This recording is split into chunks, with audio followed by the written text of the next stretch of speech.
Fat. Moti. Bhais. Couch potato. Fat. Hatani. Fat. Moti. Hooker. Fat. Mota. They say do not judge a book by its cover.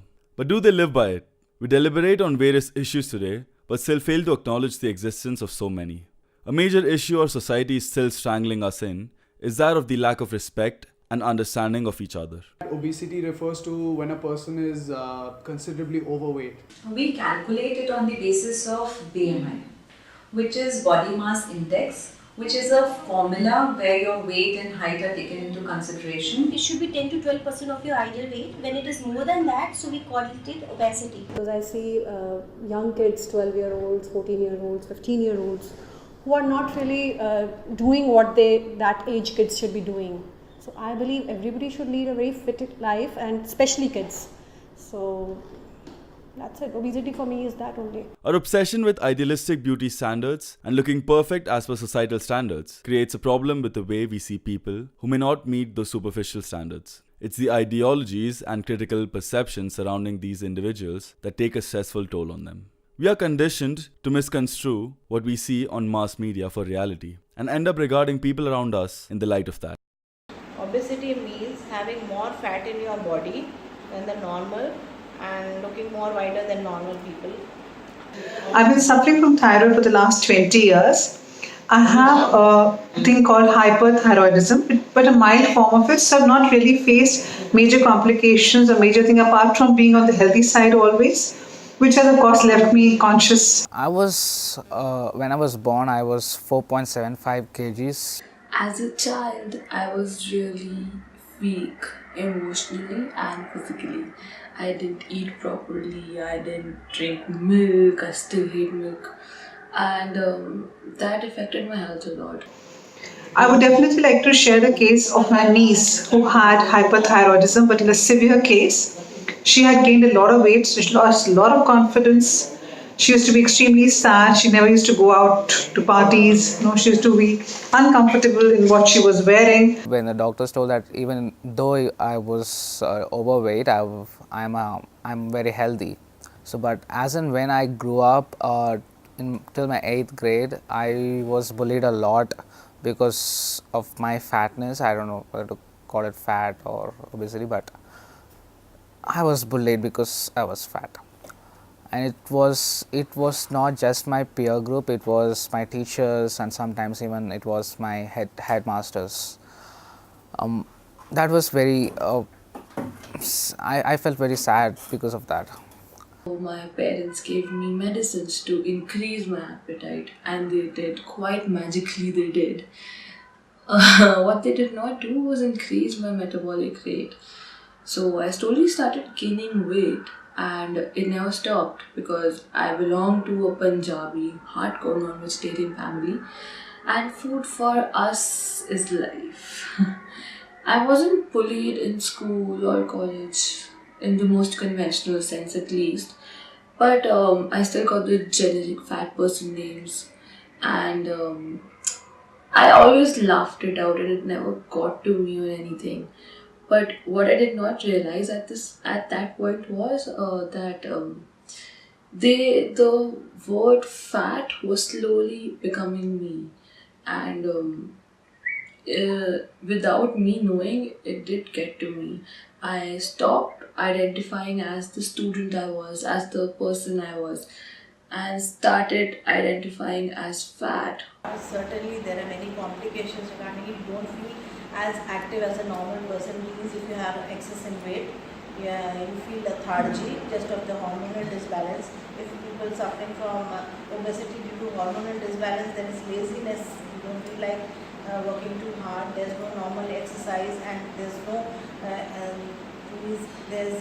less activeness in your life if you are more means you are obese. I used to run faster than my friends. I was more active than all of them. I even used to eat healthier than all of them. But the only thing I wasn't was more attractive. And that hindered a major chunk of my life. Until one day she realized that she has to take charge of her life. wherein she actually got to a doctor, changed her lifestyle, got into physical exercise, which we all know increases our body's metabolic mechanism, and that really, really helps in the function of the thyroid in the body. Now she's a changed person completely. She is very confident, and she's now a life of any party that she goes to.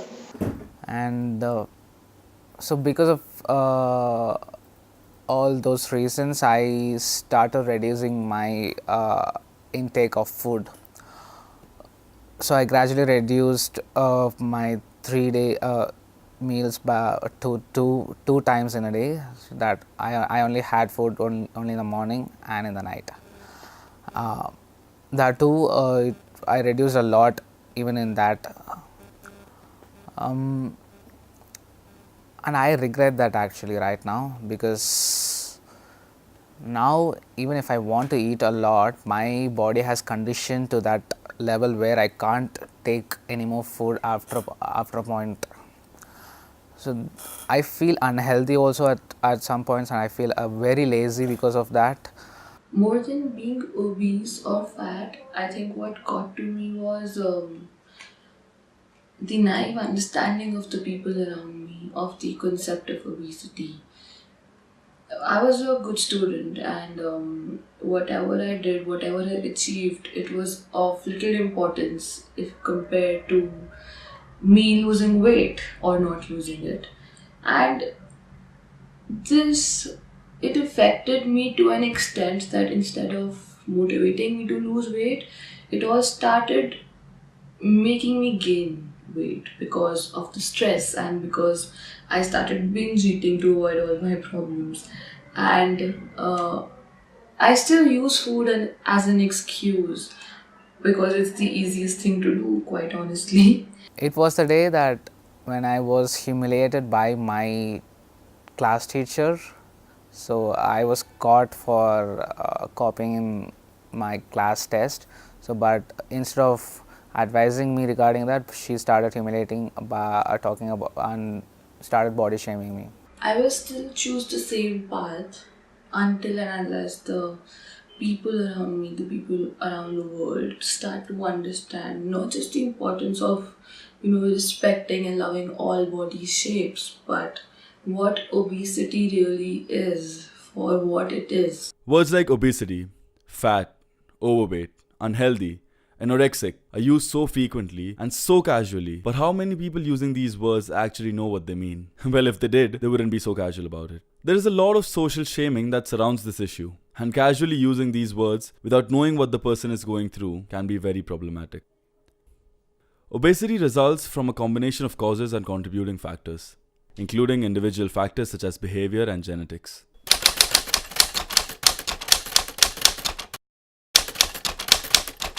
You'll be surprised to know that our kids, that's Indian kids, are the second most obese in the world after China. This was news to me. But nothing is being done about this epidemic because it's apathy, inertia, and inaction. First and foremost is genetic. A lot of people are genetically obese. So, their genetic makeup is that in such a way that, they tend to put on weight. The second most important aspect, especially in today's world, is junk food. Whatever lifestyle, it's basically you are always glued to the screens, you are never really eating right food at the right time, you're not sleeping at the right time. Because it matters. If you do not have a disciplined life, it reflects on your body. It does. It is like basically the gap between your the intake of the food and the rest you are spending, how much calories you are spending. This is basically the negative calorie balance, right? Positive calorie balance. When it comes to the psychological causes, so there's things like stress, there's things like life dissatisfaction that also contributes to a person eating more and eventually becoming obese. And even some conditions such as anxiety and depression, they can exacerbate eating to a large degree and influence how a person, basically the kinds of diet that they follow. And so there's also eating disorders such as bulimia and binge eating disorder, So these two greatly contribute to obesity, and especially in India, binge eating disorder is very common amongst both the male and female populations. Indians especially have practically no exercise. We do not walk a lot. We do not go to office by walking. We do not have, a lot of walking in a general profile of living. So there we are not walking too much, and we have to actually put aside a bit of time for exercising. Whereas a lot of people are not getting that time. It can hinder your day-to-day activities. It can make sure that you get all kinds of diseases. That would be, first it may lead to your high cholesterol thing, your day-to-day activities would suffer. So obviously you would have other aspects, like you would feel lazier, you would not want to do anything further. But now newer diseases are coming up, like PCOD. So obesity is somewhere related to PCOD, insulin-dependent diseases, insulin resistance, females, because I'm a gynecologist, I will talk more about female health, menstrual problems, hormonal imbalances, because somewhere the fat content of the body is so much that our hormonal balance fails to match our body mass index. Obesity एक word है जिसमें हम अगर उसको एक range में रखते हैं तो उसमें 3 स्टेजेस में हम करते हैं. इससे हम कहते हैं कि वन इज़ इट्स लाइक कि ओबीज है, grade 1, grade 2 and grade 3 obese, right. तो ये डिपेंड करता है कि आप किस ग्रेड में आते हैं. बट आई हैड फील कि ओबेसिटी का साइकोलॉजिकल बहुत इफेक्ट करता है, एंड ये साइकोलॉजिकल इफेक्ट आपको हर तरीके से टूवर्ड डिग्रेडेशन लेके जाता है. If somebody is obese and unhappy, they might have some low mood issues, and this may even lead to them having suicidal ideation or just feeling threatened in the face of society. When you are with your friends, when you are in a party and you want to wear certain dresses, तो जब आप वो नई dress पहन पाते हो, you look awkward, people start laughing on you, they start backbiting. तो ये सब चीजें एक sometimes affects के लिए we have to go for the weight loss. People just think about dress sizes. I don't think dropping a dress size just for looks and the kind of diets that people are going for, that really doesn't make sense. This is actually more common than you would think, and especially among the male populace of the Indian society, there's this notion that fat power is a good thing, and the bigger you are, the better, the stronger you are, the more credibility you have as a man. We should not think about the society but about ourselves. I always tell my patients when they come to me with a medical problem, and obesity is the cause of medical problem, I always tell them that you should lose weight not for cosmesis but for health. If you have no health related problems, if you're genetically obese but you have no health related problems and your lifestyle is correct, then weight should not be a concern. That's the most difficult part. It's very easy for the doctor to say lose weight. It's very easy for your mother to say beta kuch karo, lose weight. But it is very difficult to lose weight. It's your own. कि now it's an over. Now I have to slow down myself and I have to become healthy in a controlled way. It's actually not that 1 hour that makes a difference. It's what you do other 23 hours of your day that makes a lot of difference. So please get moving. Have a glass of water yourself. Make your own food. Go up and down the stairs. Do little works. I think that makes a lot of difference. Don't keep sitting on your butt. Just move it. Even if we do not achieve weight loss, we should not stop exercising. We should not stop our diet. See, dieting is not the right way. I am very against dieting. I am very for good eating habits. It's not important to diet. It's important to eat healthy, because ultimately if you are achieving weight loss on the cost or on the expense of our nutritional balance, that is also going to lead to a lot of health related problems. We are at an age where information is just everywhere, and that's not an excuse. And both from medical service providers and mental health service providers, it's surely there has to be an initiative to educate parents and kids and even at schools on how to just live a general healthy life. And I guess that's where you have to start off.